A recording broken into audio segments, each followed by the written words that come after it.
ਜਦੋਂ ਵੀ ਮੋਬਾਈਲ ਤੁਸੀਂ ਵੇਚਣਾ ਹੈ ਉਹਦੇ ਵਾਸਤੇ ਬੜਾ ਸਿੰਪਲ ਜਿਹਾ ਫਾਰਮੂਲਾ ਹੈ, ਕੋਈ ਮੁਸ਼ਕਲ ਨਹੀਂ ਹੈ। ਉਹਨੂੰ ਫੈਕਟਰੀ ਰੀਸੈਟ ਕਰੋ।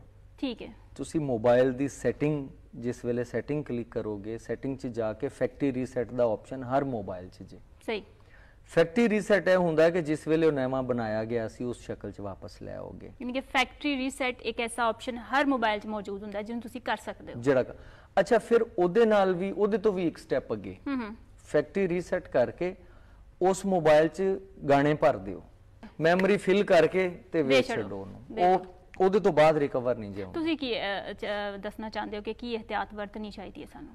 ਮੈਂ ਇਹ ਵੇਚਣ ਵਾਸਤੇ ਮੈਂ ਤੇ ਕਹਿਣਾ ਹੁਣਾ ਕਿ ਵੇਚਣ सेल करो ही ना अगर तुसी अफोर्ड करते हो। ठीक है। अगर करना है तो फिर इंज करना है। ठीक है। दूसरी चीज़ हैगी है सोशल मीडिया दे मोबाइल दे कि जेड़ी गल हो रही सी ना कि ऑब्जेक्शनेबल कंटेंट तुसी ऐ समझो कि तुसी फेसबुक ते प्रोफाइल बनाई है, इंस्टा ते ट्विटर ते जिथे भी तुसी अपने आप नू एक चौक दे विच लिया के शहर दा वो चौक जिहड़ा सब तो लक्ष्मी चौक जिस तरह साडे लाहौर च है वे ਤੁਸੀਂ ਉਹਦੇ ਤੇ ਪੋਸਟਰ ਦੇ ਉੱਤੇ ਆਪਣੇ ਆਪ ਨੂੰ ਲਾ ਛੱਡਿਆ, ਤੁਹਾਨੂੰ ਹਰ ਗੁਜ਼ਰਨ ਵਾਲੇ ਨੇ ਦੇਖਣਾ। ਇਹ ਸੋਸ਼ਲ ਮੀਡੀਆ ਉਹ ਚੀਜ਼ ਹੈ ਜਿਹਦਾ ਸਾਨੂੰ ਅਦਰਾਕ ਨਹੀਂ, ਸਾਨੂੰ ਅੰਦਾਜ਼ਾ ਨਹੀਂ ਇਹਦੀ ਸੀਰੀਅਸਨੈਸ ਦਾ। ਉੱਥੇ ਤੁਸੀਂ ਲਾ ਛੱਡਿਆ, ਉੱਥੇ ਤੁਸੀਂ ਬਿਹੇਵ ਕਿਸ ਤਰ੍ਹਾਂ ਕਰਨਾ ਹੈ। ਠੀਕ ਹੈ। ਤੁਸੀਂ ਇਹ ਨਾ ਸਮਝੋ ਕਿ ਤੁਸੀਂ ਆਪਣੇ ਕਮਰੇ 'ਚ ਬੈਠ ਕੇ ਮੋਬਾਈਲ ਯੂਜ਼ ਕਰ ਰਹੇ ਹੋ।